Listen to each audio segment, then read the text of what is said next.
ಈಗ social media ಮೂಲಕ ಭಾಳ ವೇಗವಾಗಿ ನಾವು ಸುದ್ದಿನ ಪಡ್ಕೋತೀವಿ, ಇನ್ಫಾರ್ಮೇಷನನ್ನು ಪಡ್ಕೋತೀವಿ. ಅವು ಎಷ್ಟು ಉಪಯೋಗ ಆಗ್ತದೋ ಅಷ್ಟು ಕೆಟ್ಟವುಗಳು ಕೂಡ ಇದ್ದಾವೆ ಅಂತಕ್ಕಂಥದ್ದನ್ನು ಮರೀಲಿಕ್ಕೆ ಸಾಧ್ಯ ಇಲ್ಲ. ಸಮಾಜದ ಮೇಲೆ ಕೆಟ್ಟ ಪರಿಣಾಮವನ್ನು ಬೀರ್ತದೆ ಮತ್ತು ಒಳ್ಳೆಯದನ್ನು ಕೂಡ ಮಾಡ್ತದೆ. ನಾವು ಅದನ್ನು ಉತ್ತಮ ರೀತಿಯಲ್ಲಿ, ಒಳ್ಳೆಯ ರೀತಿಯಲ್ಲಿ ಸ್ವೀಕಾರ ಮಾಡಿದ್ರೆ, ಸತ್ಯ ಸಂಗತಿಗಳನ್ನು ತಿಳಿಸ್ತಕ್ಕಂಥ ಪ್ರಯತ್ನ ಮಾಡಿದ್ರೆ ಸಾಮಾಜಿಕ ಜಾಲತಾಣದ ಮೂಲಕ ಅದು ಉಪಯೋಗ ಆಗ್ತದೆ. ಇಲ್ಲದೆ ಹೋದರೆ ಫೇಕ್ ನ್ಯೂಸ್ಗಳು ಆದರೆ ಅದು ಸಮಾಜಕ್ಕೆ ತೊಂದರೆನೂ ಕೂಡ ಆಗ್ತದೆ ಅಂತಕ್ಕಂಥದ್ದನ್ನು ಮರೀಲಿಕ್ಕೆ ಸಾಧ್ಯ ಇಲ್ಲ. ನಾವು ಸರ್ಕಾರ ಫೇಕ್ ನ್ಯೂಸನ್ನು ಚೆಕ್ ಮಾಡಲಿಕ್ಕೆ ಪೊಲೀಸ್ ಸ್ಟೇಷನಲ್ಲಿ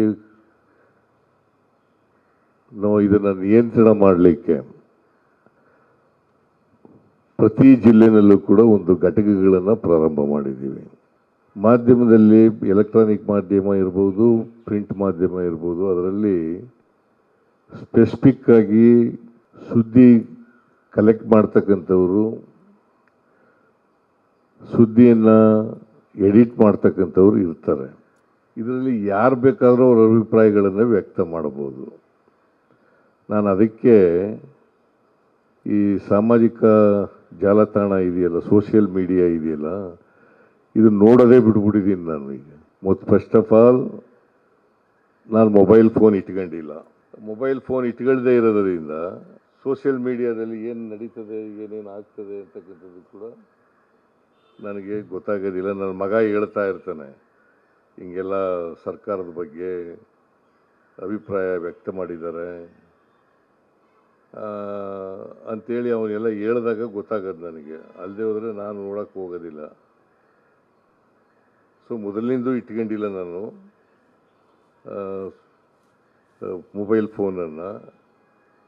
ಒಂದು 6 ತಿಂಗಳು ಇಟ್ಕೊಂಡಿದ್ದೆ. ಅದು ರಾತ್ರಿ ಹೊತ್ತೆಲ್ಲ ಫೋನ್ಗಳು ಬಂದ್ಬಿಡವು, ಕರೆಗಳು, ನಿದ್ದೆ ಮಾಡೋಕ್ಕೆ ಬಿಡ್ತಿರ್ಲಿಲ್ಲ. ಅದಕ್ಕೆ ಅವತ್ತಿನಿಂದ ಈ ಮೊಬೈಲ್ ಫೋನ್ನೇ ಇಟ್ಕೋಬಾರ್ದು ಅಂತ ತೀರ್ಮಾನ ಮಾಡಿ ಇಟ್ಕೊಳ್ಳಲಿಲ್ಲ. ನಮ್ಮ ಪಿ ಎಗಳು, ನಮ್ಮ ಗನ್ಮ್ಯಾನ್ಗಳು ಅವ್ರ ಫೋನ್ ಮೂಲಕ ಏನು ಮಾತಾಡೋದನ್ನು ನನಗೆ ತಿಳಿಸ್ತಾರೆ. ಯಾರಾದರೂ ಫೋನ್ ಮಾಡಿದ್ರೆ ಅದನ್ನು ತಿಳಿಸ್ತಾರೆ. ನಾನು ಅದಕ್ಕೆ ಉತ್ತರ ಕೊಡ್ತಕ್ಕಂಥ ಪ್ರಯತ್ನವನ್ನು ಮಾಡ್ತೇನೆ.